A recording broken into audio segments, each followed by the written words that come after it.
Bueno, esto es un poco el corazón, ¿no? del curso. Ustedes, bueno, vieron que hay una parte que es más de historia, para ubicarse un poquito, hay gente que sabe más o menos de esta cuestión.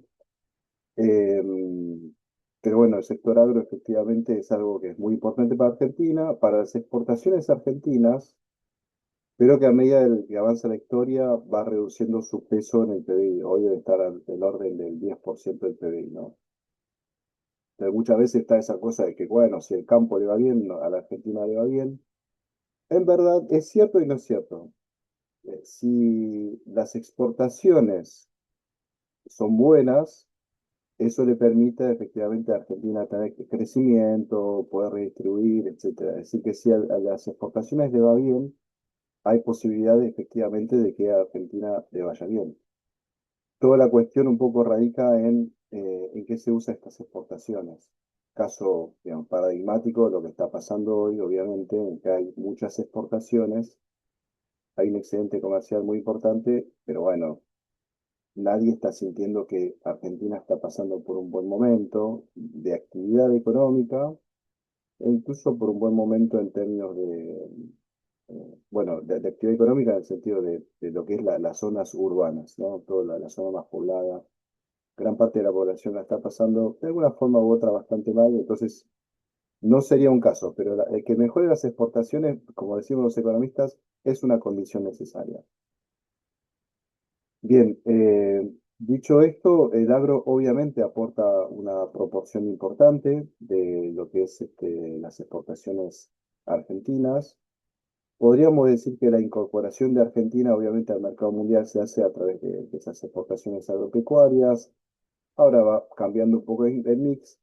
Lo interesante en eso, ya que estamos, es que también pasamos de una economía en la cual en la Argentina, la parte oriental de Argentina, si el litoral, las zonas de Santa Fe, Córdoba y sobre todo Buenos Aires, tenían una preponderancia por sobre el resto. Ustedes saben que el eje económico de Argentina pasa del norte, ¿no? Cuando Tucumán, Córdoba le dan apoyo de lo que era apoyo logístico de la minería de Potosí, que era el centro neurálgico de esta parte de las Américas, allá, ¿no? Estamos hablando de antes de la colonia, durante la colonia.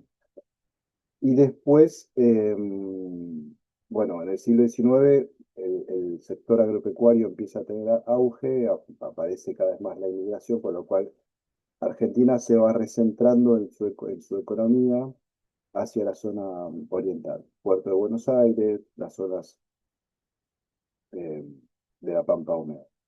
Y ahora, en el largo plazo, lo que estamos empezando a ver es, ¿no? Un desplazamiento de nuevo hacia, bueno, lo que es Neuquén, sobre todo, obviamente, la Patagonia, diría, con todo el sector petrolero, y la zona cordillerana con toda la parte mineral, lo cual implica muchas cosas, ¿no? Obviamente, no va a implicar un repoblamiento y esas cosas, porque si la gente pensara solo en economía, efectivamente podría pasar, pero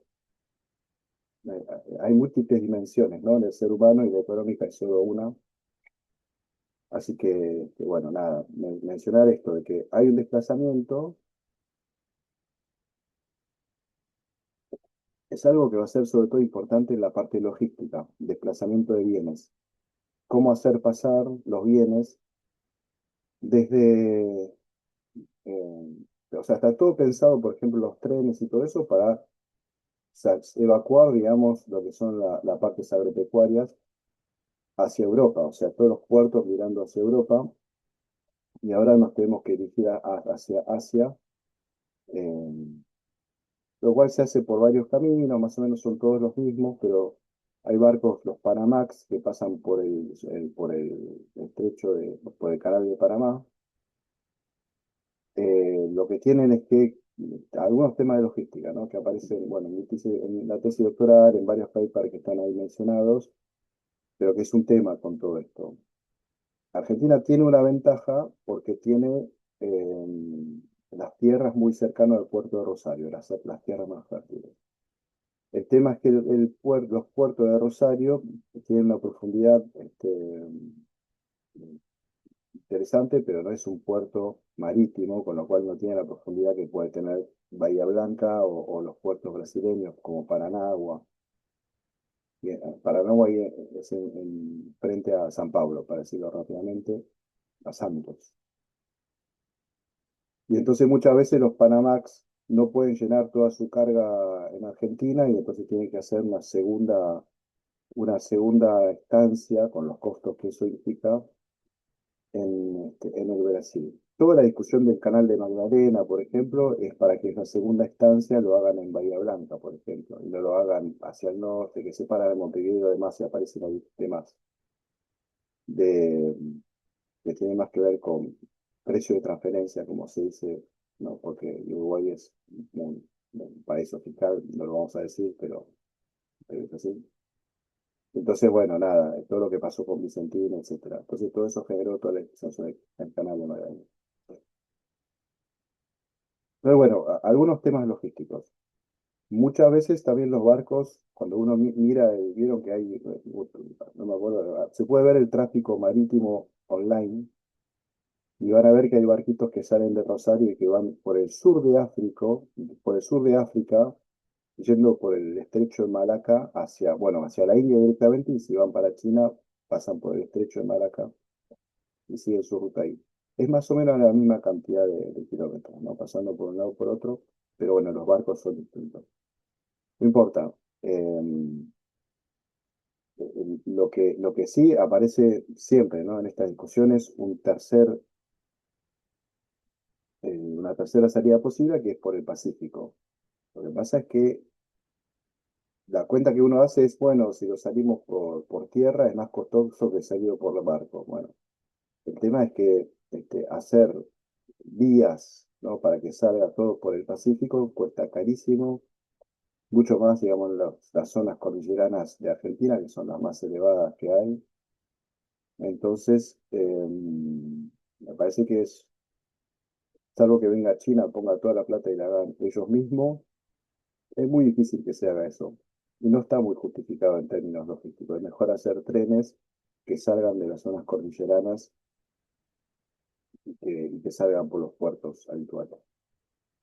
Entonces, bueno, es un desafío logístico todo esto que estamos mencionando, en el cual hasta ahora teníamos todo un esquema pensado sobre todo para la pampa húmeda, en el cual los camiones tenían mucho peso, a un esquema en el cual ya digamos, sobre todo si se empieza a traer minerales y todo eso, ya no, los trenes van a tener una necesidad de potenciarse mucho, digamos, mucho mayor que la actual. Y yo creo que incluso puede ser uno de los sectores de innovación importante en Argentina. Si no lo entregamos todos a las empresas transnacionales, me parece que ahí hay como la logística, por cómo es el territorio argentino, grande, y qué sé yo, hay mucha posibilidad de poner eslabonamientos locales en todo eso. Ahora, Sí, sí, ¿cómo me escuchas? sí, perfecto. ¿Cómo andás? Perfecto. ¿Todo bien? No, quería agregar que yo vi la noticia ahora, no sé si esto es reciente de estos días o de hace ya algunas semanas, pero fue incluido en el RIGI lo que son las inversiones ferroviarias Sí, y bueno, no sé si va a tener eh, cabida ese tipo de inversiones dentro del esquema. Supongo que las empresas interesadas en la exportación también se apropiarán de ese sector eh, y tratarán de orientar su negocio hacia esos canales de exportación para sacar cierto rédito, porque si no, no. sí, sí. El RIGI se fue así como ampliando, ¿no? En un principio iba a ser para los sectores más extractivos. Bueno, ahí hay una gran discusión sobre el ferrocarril Belgrano. Una gran posibilidad es que el ferrocarril se los quede un pool de cerealeras que son todas occidentales. Después van a decir a Costco que no contaban con ellos, digamos, lo iban a dejar afuera de toda la movida. Costco, les dije, ¿no? El número uno o número dos, no, Cargill y Costco son los primeros exportadores argentinos. Dejarlos afuera de una movida así es importante. Y quienes quedan un poco a cargo, bueno, las transnacionales. pero también alguna nacional. AGD, por ejemplo, Aceitera General de esa, que ya tiene un ferrocarril, que es el que va por Córdoba, eh, también sería parte de este pool de compra del ferrocarril Belgrano. Bueno, es medio raro, porque los chinos han puesto plata, han puesto, ¿no? Financiamiento para avanzar en lo del ferrocarril General Belgrano desde hace 10 años, ¿no? Eso atravesó el macrismo, atravesó varias gestiones y bueno, nada, hay que ver un poco también en términos diplomáticos cómo se maneja eso. Pero sí, el RIGI, a ver, recordemos algo del RIGI que es importante, es que solo 20% de la inversión, o sea, el mínimo de compra local es el 20%, lo cual es bastante poco como para resolver la cuestión de generar el elaboramiento o pensar un esquema más de desarrollo con todo esto. Así que bueno, nada, es uno de los temas que hay dando vuelta. No quiero profundizar, digamos, en el que es un poco off topic, pero sí, ahí hay un tema limitante fuerte y seguramente va a haber algunas inversiones que van a estar dentro de RIGI, otras que van a estar fuera de RIGI, con lo cual va a haber dos esquemas, ¿no? Lo cual, ese es yo creo un poquito el problema que estamos teniendo hacia el futuro, si miramos hacia un gobierno distinto para el año que viene y que quiera volver sobre algunas cosas. El RIGI, bueno, no se puede tocar, pues más lío que otra cosa, tocar las inversiones ya realizadas en el RIGI, pero sí va a haber como así dos vías, una regulación para los que no son RIGI y los RIGI van a quedar un poco afuera de cualquier otro tipo de regulaciones. Pero bueno, son las cosas que suelen pasar. Está Em, muy bien, Martín. Igual, para encauzarlo en función de lo que veníamos hablando, ¿crees que estas estrategias más bien de privatizaciones o bien de ampliar las posibilidades de inversión para el sector privado, terminan de resolver esas cuestiones logísticas, terminan siendo una buena estrategia en función también de lo que leímos respecto a cómo se estructuró el mercado de exportación de oleaginosas, de aceite de soja? Eh, ¿Es una buena estrategia o eh, lo pienso también en el pasado con las inversiones inglesas y los ferrocarriles?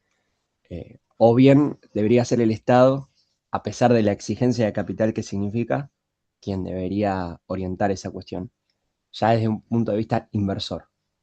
eh, Yo creo, a ver, el problema del Estado sobre todo es las distintas proyectos, visiones que hay sobre lo que tiene que hacer el Estado en Argentina, y eso hemos conocido demasiadas demoras en demasiados proyectos grandes con los transnacionales. Los chinos nos tienen que mirar como diciendo, che, muchachos, cada 4 años cambian de color político y no sabemos bien con quién hablar, ¿no? Piénsenlo desde ese lado.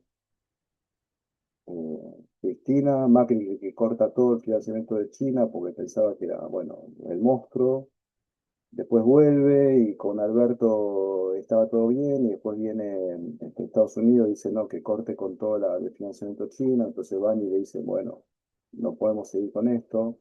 Después viene Milei y dice, no, directamente ya no va más. China es el enemigo ideológico. Bueno, a todo esto debe ser difícil para los chinos manejar, es difícil para todos manejarse, ¿no? En ese tipo de alternancias tan bruscas. Para los laburantes ni hablar, pero para las empresas también hablamos. Por ahí un detalle, AGD lo que mostró es que hay un tema más técnico, ¿no? Sobre el tema, que las vías siguen perteneciendo al Estado, se concesionan lo que hay arriba de las vías. El gran tema ahí es que las vías están viejas. Entonces, no se puede, y bueno, para trenes de carga por ahí no es un drama que vaya muy lento, como ustedes habrán visto cuando pasan por ahí.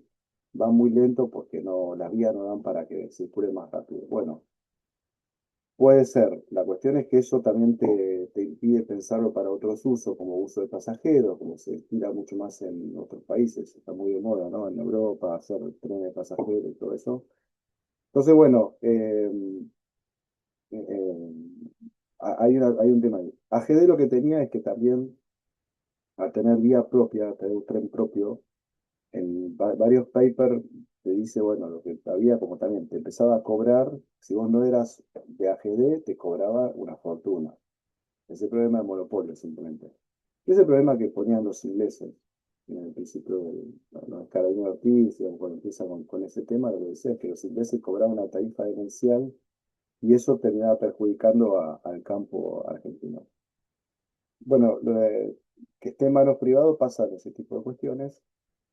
Y después era a ver cómo que te quedas con la renta agropecuaria, no hay mucho más que eso. En otro momento igual, ¿no? Porque lo que pasaba ahí es que el ferrocarril, a medida que avanzaba, hacía productivo tierras que antes, al estar tan lejanas, era difícil por una cuestión más justamente de logística. La logística generaba valor a través de su avance. Ahora, salvo que vos armes cosas nuevas, que no pareciera que yo no escuché nada de eso, es una cuestión de renta simplemente. Bueno, a ver cuánto le cobro a cada uno. Con lo cual es mejor que haya un esquema de un pool de exportadores en el ferrocarril Belgrano, si vamos a eso, ¿no? A ver qué menos peor, porque no te vas a encontrar con ese tipo de cosas. Recordemos que Aceitera General de esa tiene toda la cadena. Tiene el puerto de exportación, produce y también tiene el tren, entre otras cosas. Entonces, bueno, es una integración de viejo estilo, pero que perjudica a todos los demás.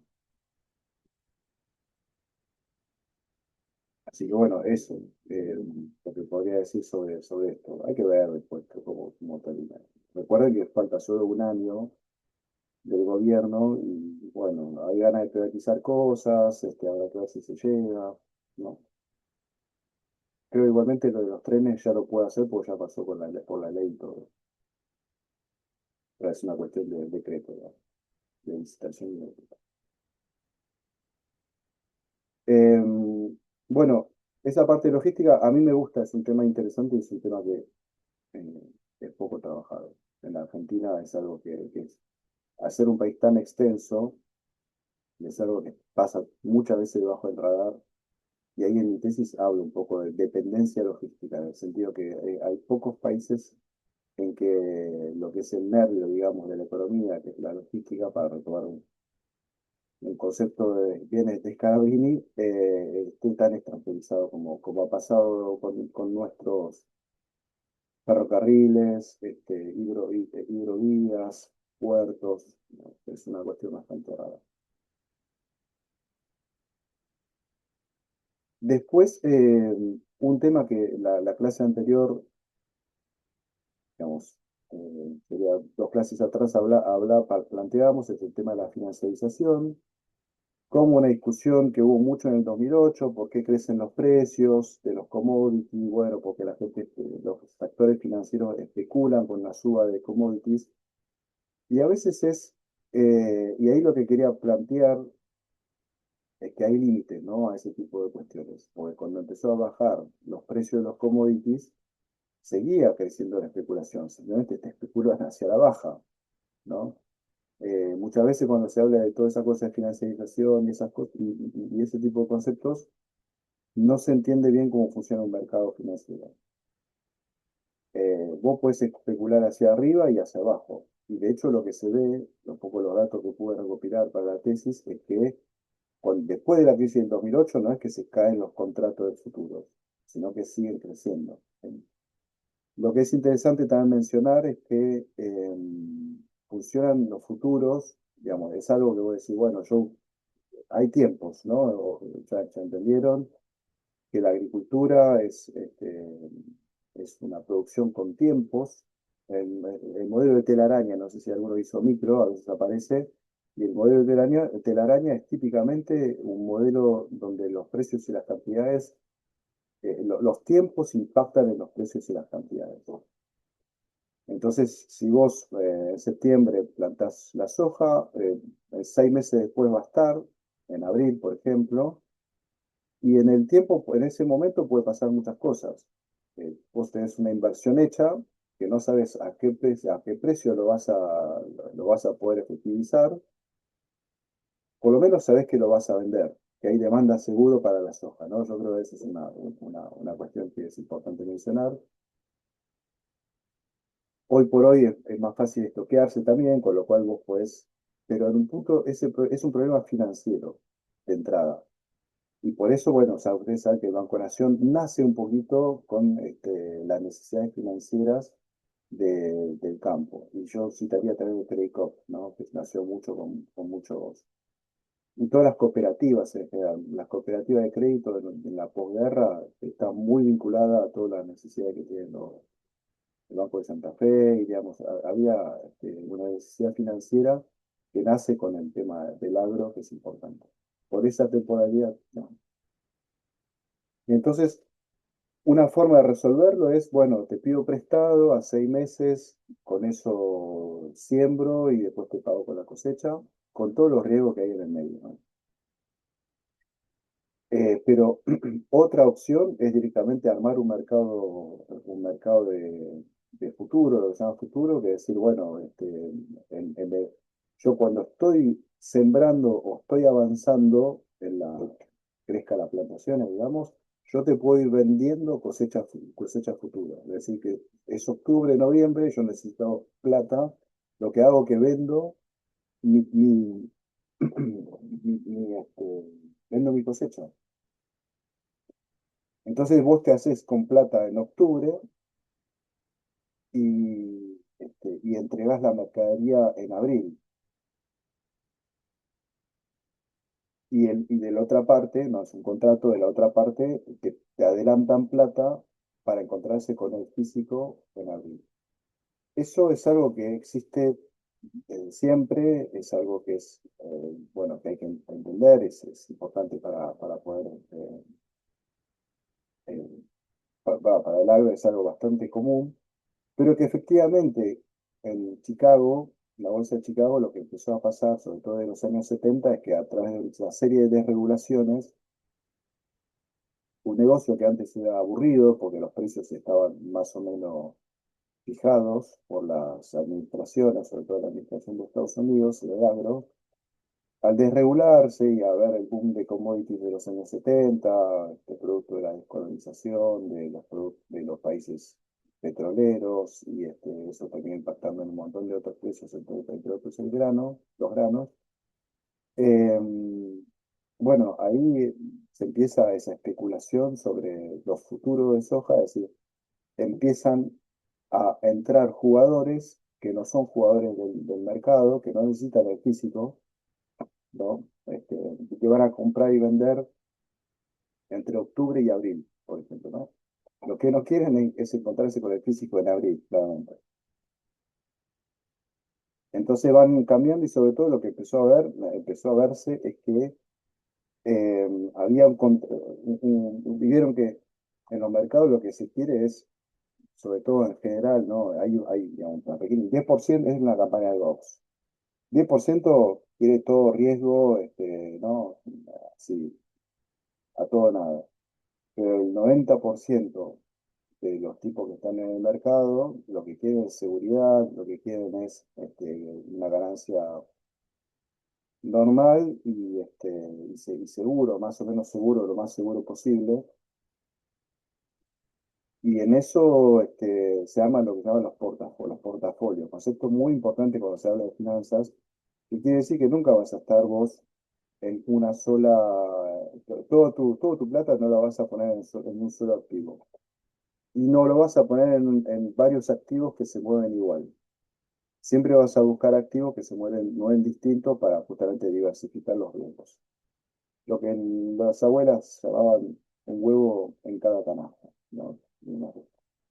Y entonces lo que vieron, la gente que estaba en las acciones, en los bonos, qué sé yo, vieron que en el mercado futuro de agro, el ciclo del agro era distinto que el ciclo de las acciones.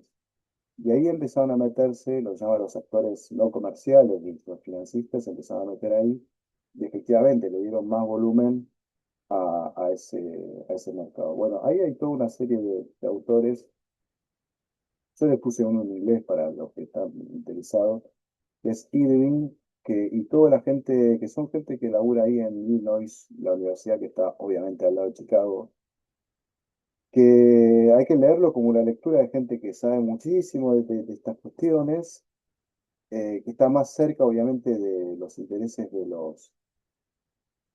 bueno, de los farmers, de la zona, ¿no? No es que pero hay que valorar esto, que entienden muchísimo de la cuestión y ellos discutieron mucho esto de financiarización o fundamentals. Fundamentals, que es lo que dicen ellos, es, bueno, oferta, demanda y stock, que es una oferta que tenés vos ahí disponible, es lo que te termina determinando el precio. Y ahí en la tesis doctoral lo que yo empecé a hacer, bueno, hay otros autores como Frankel, que empieza a hacer como una mezcla entre las dos cosas. Eh, Es decir, que es seguramente las dos cosas, eh, ahí hay como, bueno, unas ecuaciones, pero lo importante es que vos cuando haces los fundamentals, la ecuación es oferta, demanda y precios.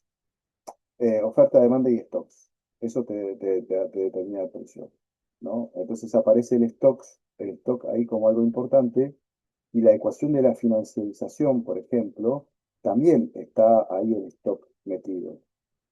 ¿No? Porque la financiarización, o por lo menos en los mercados de futuros, ¿qué te fijas? ¿Cuánto cuesta estoquear tu mercadería y cuánto cuesta venderla, para decirlo rápidamente? El stock tiene un precio de, no sé, de donde lo tengas que estoquear. Tenés también un costo de oportunidad, como se dice, es decir, que en vez de estoquear la mercadería, la podrías poner en un plazo fijo y eso te da una tasa de interés. Entonces, bueno, se arma un poquito, se puede unificar a través del stock, como el stock está en las dos ecuaciones, se puede unificar a través del stock las dos ecuaciones para más o menos tener una sola y poder resolver o avanzar a algunos temas al respecto. A lo que es interesante es que sí, que al fin y al cabo el stock define muchísimas cosas. El stock, pero no cualquier stock, el stock de Estados Unidos. Es decir, cuando baja el stock de Estados Unidos, van a ver que suben los precios de la soja, ¿no? Por ejemplo, yo lo hice para la soja. Y cuando sube el stock, baja el precio. Y eso impacta, si lo mirás de los dos lados, ¿no? Tanto de la oferta y demanda, más clásico, eh, y también, bueno, que también impactando también en la especulación financiera, porque tipo empiezan a ver esto y se van colocando en función en los futuros, en función de eso. Lo que ahí quería mostrar un poquito con eso es que también una cosa son los stocks en Estados Unidos, otra cosa son los stocks en Argentina, o cómo ocurre en países periféricos la relación del campo con lo financiero. Bueno, en Estados Unidos, como le dije, está muy bien articulado, en Argentina no existe casi no existe. El futuro es un 30% de la cosecha, se va a futuro. Entonces, bueno, es muy bajo. Y eso termina siendo también un sobrestock, un sobrecosto para los argentinos, porque al estoquearse, muchas veces terminan tirando el precio a la baja por distintas razones, ¿no? Se estoquean acá por cuestiones macroeconómicas, sobre todo, pero al estoquearse lo que hacen es que tiran los precios internacionales a la baja, porque si el stock de la Argentina de soja, que son los tres países grandes de productores, eh, si estoquean ellos, bueno, terminan tirando los precios para abajo.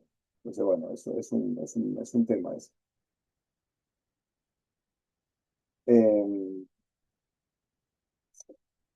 bueno, un poco, esa es un poco lo que tratan los textos. Y el último de la clase que les subí ayer, les comento un poquito, pero en un punto yo diría, se habló mucho de sofización en los años a principios de los 2000, 2010, incluso se siguió hablando de sofización hasta el 2015, 2017, y algunos siguen hablando de eso, cuando ya es algo que no ocurre más. Es decir, que fue incrementándose la soja efectivamente entre el 2000 y el 2011, 2012, pero a partir de ahí llegaba a un techo, eh, tanto en producción como en hectáreas plantadas. Llegaba a un techo porque simplemente no había posibilidad de continuar hacia ningún lugar, como por ejemplo pasó en Brasil. En Brasil lo que empezó a pasar a partir de ese momento es que ellos siguieron creciendo en producción y en hectáreas porque empezaron a plantar en Mato Grosso. Bueno, lo que pasa ahí en Argentina es que no hay otro Mato Grosso, es muy limitado la posibilidad de crecer, y entonces se llega a un límite ahí, en esos años. Hay cuestiones políticas, obviamente, después, cuando en el 2016 asume el gobierno de Macri, empieza a reducir de forma diferencial las retenciones, lleva varias, bueno, el maíz, entre otros, la lleva a cero, si mal no recuerdo, o baja muchísimo las retenciones, mientras que la soja las baja también, pero mucho menos. En su, digamos, creo en su mínimo de las retenciones a la soja terminaba siendo 18% ahí por el año 2018. Pero eso fue el mínimo que se llegó a bajar, mientras que el resto ya estaba en cero. A ver, ¿qué impacto tiene eso? Tiene el impacto inmediato de que vos en vez de soja vas a empezar a cosechar maíz, vas a empezar a plantar maíz. Y de hecho, cuando uno mira la producción de maíz a partir de esos años, empieza a ser muchísimo mayor que la de soja incluso, porque era más redituable hacer maíz que hacer soja, por la cuestión de las retenciones, ¿no? Así que eso también terminó poniéndose ahí el límite a la asociación. Y lo que se empieza a ver también es que la soja no te daba tanta ganancia, ¿no? Ahí está la tesis doctoral dejé la tesis de Scott, ¿no? De Rolando García Bernardo, un amigo, pero que lo que él calcula es un poco cuánto se llevan el margen de ganancia, el margen de renta, como quieras llamar, que se llevan dividido por territorios, ¿no? Núcleo, zona norte, zona centro.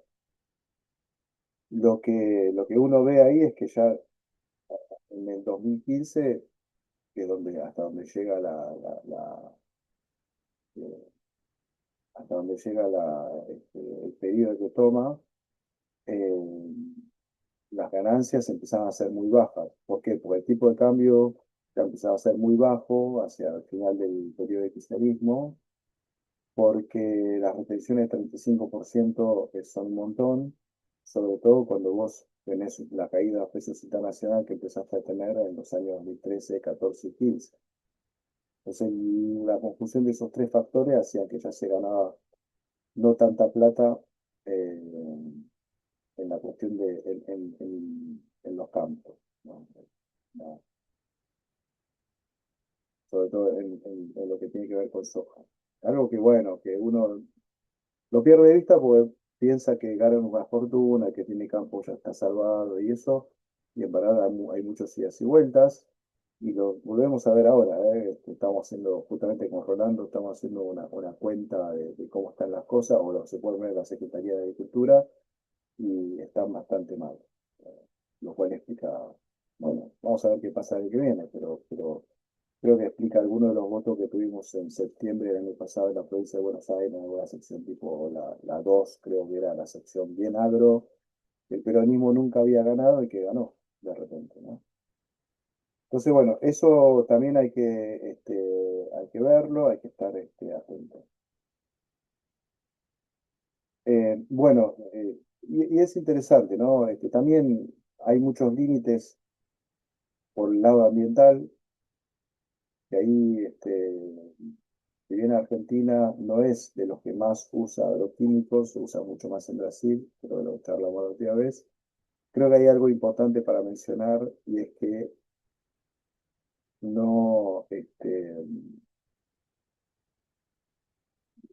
digamos, todo el mundo se da cuenta que no puedes tirarle este, glifosato todos los años porque llega un momento ya terminas afectando tu activo, que es la tierra, y los tipos saben que su activo es la tierra y los tipos se dan cuenta que tampoco da para tirar glifosato todos los años. Entonces, bueno, también está ese propio cuidado de su activo que tienen los tipos que hace que a veces se prefiere derrotar simplemente, ¿no? Y yo creo que más allá, va más allá de la reglamentación, es porque vos tenés un activo y lo querés cuidar porque funciona así. Bueno, después están los que contratan, que es otra cosa, los que alquilan. Los que alquilan directamente hoy por hoy, uno si entra a los datos de la Secretaría de Agricultura, van a ver que los que tienen que alquilar no les da, le da negativo, todo el negocio no le da. Entonces, bueno, esa es un poquito la cuestión que hay siempre que ¿no? Está esa idea de que el sojero es el malo, que Grobo Papel es el enemigo de la patria. Y como siempre todo es más complejo y efectivamente es importante ver los números, en esos casos como en otros, ¿no? Pero ahí el tema de ver si ganan o si no ganan dinero, parece que es una cuenta mínima que hay que hacer, más allá de la discusión política, pero que es importante para la discusión política también. Si en este momento te das cuenta que no le está rindiendo lo que está pasando, vos tenés que adaptar un discurso para ellos si querés ganar en algunos lugares el año que viene, o si querés juntarlo en un proyecto más amplio para el año que viene.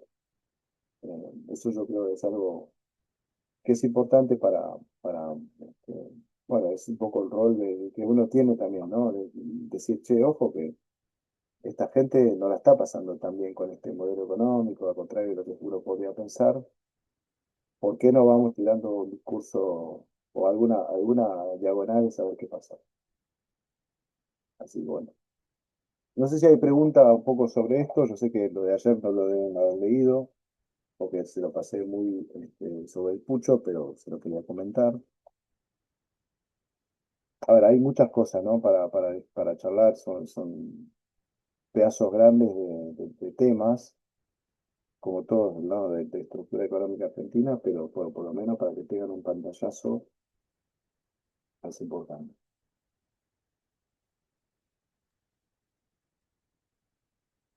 No, bueno, también me pongo a pensar, ¿no? Digo, así como hay límites a la sojización, ¿no hay también límites a la desojización que tienen que ver con todos los intereses y negocios implicados en el asunto? Porque, digo, ya tenés todo un esquema logístico del cual, bueno, un poco hablan los textos que estuvimos viendo, de empresas comercializadoras que tienen los puertos, que tienen el negocio, las aceiteras, que incluso, como aclaran también los textos, terminan importando soja para producir más aceite por encima del stock de soja que se puede producir en el país. eh, y todos los canales de exportación que ya están armados con la demanda china y demás. Entonces, desojizar no implicaría también obligarte a encontrar otros mercados o trazar otras eh, vías comerciales, otros vínculos comerciales. Sí. Por eso no. Yo creo, a ver, hoy por hoy el mercado internacional, el producto más grande intercambiado es el de la soja, con lo cual es difícil salirse de ahí. Obviamente uno de los grandes demandantes es China e India.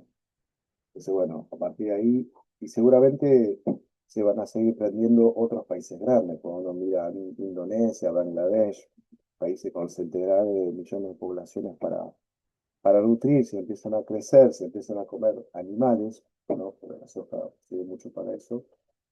Bueno, está ahí. Seguramente el desafío para Argentina, más que la discusión sobre cuánta soja o cuánto maíz habría que plantar y qué sé yo, es si podemos hacer upgrading, como se dice en la cadena de valor, es decir, tratar de que esos, en vez de exportarlo como grano para los bichos, exportar los bichos, ¿no? Es decir, exportar carne como sea, digamos, cortada y frisada hacia los países asiáticos, China, entre otros. Ahí yo creo que hay todo el desafío para los próximos 10 20 años, porque un bicho necesita 5 años para crecer y para poder peinarse y todo eso. Los desafíos a futuro es empezar a retomar, hoy hay 40 millones de cabezas, bueno, 50 60 70 eh, y realambrar, como dicen algunos, es decir, volver a alambrar para tener bichos, porque eso es lo que más se necesita a futuro. Me parece que el agro, si se queda con el agro, el sector agropecuario, si se queda en esos segmentos de granos, no, su proyección es muy baja, porque hay poca tierra para seguir plantando cosas. Crecimiento de productividad, no vas a tener grandes rendimientos a futuro, después no es que se inventó algo raro. Y, y bueno, los precios más o menos son estos y no tienden a moverse 400, creo que llegaron a 450 ahora a nivel internacional, con lo cual tampoco por ahí no puedes apostar todo a que van a mejorar los precios, porque bueno, son commodities. ¿Cuánto más pueden crecer? Entonces, sí, yo creo es necesario ir hacia los animales, cortarlo, obviamente no exportarlo de pie y qué sé yo, sino hacer, que es mucho más trabajo y valor agregado. Así que ahí hay todo un desafío y es lo que se necesita hacer. Obviamente, ¿por qué si vos sos un agricultor y no tenés a largo plazo, tenés, ¿no?, dudas sobre hacia dónde va a ir Argentina? Preferís hacer soja porque vos invertís en septiembre y en abril tenés los dólares, para decir así, ¿no? Entonces, también la sojización es producto de todo el quilombo que teníamos a nivel macro. Para invertir en carne necesitas 5 6 7 años, y entonces efectivamente necesitas una vista un poco más de largo plazo, sin ponerme en macro ortodoxa y que hay que estabilizar y esas cosas. eh, Hay cuestiones que para los negocios son obviamente más que necesarias. Bajar los grados de conflictividad, escuchar el sector. Como con la carne, ha habido dos momentos que yo recuerdo, ¿no? Fuertes de conflictividad. Número uno, 2005, cuando Moreno empezó a meter, digamos, cupos en las exportaciones de carnes. Y después en el 2022 también, cuando se empezaba a exportar cada vez más carne a China, eso generó presión interna en los precios, y bueno, se cortó. ¿Sí? Hacer ese tipo de cosas después para rearmar el negocio es durísimo, con los que te compraban y con los que pusieron la plata para invertir en ese negocio. Entonces, bueno, esos son un poquito los desafíos hacia adelante. Lo que uno intuye de lo que puede sacar en limpio con los acuerdos de libre comercio que sacó Milei, y habrá que ver si andan o no andan, es que, bueno, todo el mundo quiere carne. Estados Unidos quería que nosotros exportemos carne. Nos quería vender de todo, pero no, comprar solo carne nuestra. Y lo mismo Unión Europea, se ve que lo que nosotros podemos llegar a exportar es eso. De nuevo, hay que ver bien cómo se termina armando esto, pero queda claro que hay demanda para eso, y que Argentina debería poder armar una oferta acorde, cosa que hasta ahora no está. Bien, y una pregunta más que me quedó también de los textos es, en un momento, no me acuerdo en cuál de ellos, pero se explica toda la ramificación de producción a partir de la soja y los aceites. Y una de las ramas que se abre es la producción de biodiesel. Claro. Eh, ¿Cómo esa línea productiva en lo que tiene que ver en lo que respecta a la transición energética y demás, es relevante o bien es muy costosa y tiene mucho No, costo, margen para aplicarse y no, más no dificultad? soy, a ver, no soy especialista en eso. Sí, a ver, en temas ambientales es difícil. ¿Por qué? Porque al fin y al cabo muchas veces te terminan diciendo, che, pero son alimentos que usamos para hacer nafta, ¿viste? Y entonces más de uno dice que es ambientalmente puede ser positivo, pero la verdad lo que está haciendo es una demanda de alimentos para llevarla a combustible, que lo que te hace es aumentar los precios de los alimentos. Eh, Eso pasó mucho la discusión esa del 2007-2008, cuando se decía, che, ¿por qué el boom de commodity? Porque en un momento Estados Unidos había, con el gobierno de Bush era, ¿no? Había empezado a incrementar el corte que tenía la nafta de biodiesel y eso generó un boom de los productos oleaginosos, como la soja. Y como que fue un poco lo que empezó a acelerar los precios. Yo te diría que ahí, no sé si el tema ambiental es el mejor argumento, y yo no sé, no, bueno, no sé qué se dedica a esto, ¿no? Pero yo entiendo que sí es un sector importante en Argentina, es un sector que también tiene potencialidades de exportaciones, se habló mucho con el tema de la Unión Europea, Mercosur, bueno, de ese sector, pero bueno, lo pienso sobre todo en esos términos, lo pienso sobre todo en esos términos. Después habrá que ver, bueno, y es un valor, piensa en eso, diga, en vez de exportar aceite de soja, si ese aceite de soja le agregamos algo más para que sea biocombustible, eh, mejor, obviamente. Es más trabajo argentino. Yo lo pienso sobre todo en esos términos. Después el otro, el ambiental. Parece que todo lo ambiental va a ir hacia autos eléctricos y esas cosas, ¿no? Es como por ahí el aceite. Bueno, habrá que ver. Habrá que ver bien. Ese tema, la verdad que se me escapa un poquito. Así que no, prefiero no decirlo eso. No tanta. No, no, está bien, igual era para hablarlo un poco, a ver qué líneas había.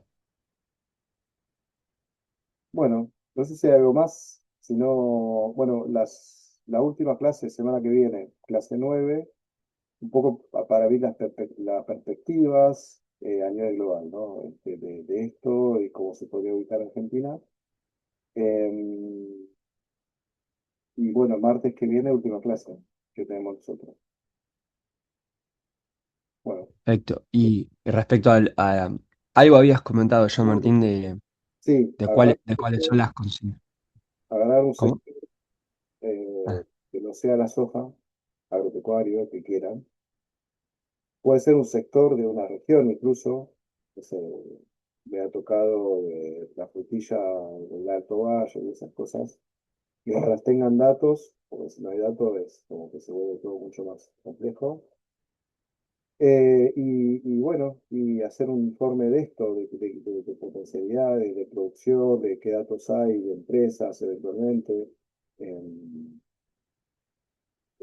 Bueno, parece que está piola porque acá no tenemos un lugar para poner economías, ¿no? Regionales, que es una parte importante del agro argentino, pero esa parte la hacen ustedes. Ese es un punto. Nosotros nos centramos acá en lo que es lo central, que es de dónde viene la acumulación de capital en el sector, que hoy por hoy es la soja, eh, que antes fue el ganadero y todo eso. Pero, entonces, bueno, pero está esa otra parte del campo que es importante y que la idea es que ustedes la puedan estudiar y la puedan hacer el trabajo de. perfecto. ¿Eh? Muy bien. ¿Alguna cuestión, perdóname, alguna cuestión de extensión, de alguna particularidad que... 5 o 10 páginas está bien. Eh, yo igual ahora se lo paso en limpio en el chat. Ah, dale, dale. Y está, Sí, porque ¿no? después preguntan, ¿viste? Después por Sí, sí, que, sí, que sí. no... Bárbaro, gracias. Preguntas no hay problema. Y perdón que te haga esta pregunta fuera de esta materia, pero creo que todos mis compañeros estamos también en financiero. No sé, no veo las calificaciones, no sé si los viste o hay No, es tiempo que todavía. vence el 21 y Ah, ok. junto todo el 21 y hago todo junto. El 22, Bueno, así que después del 22 ya van a tener las notas. dale, bárbaro. Gracias.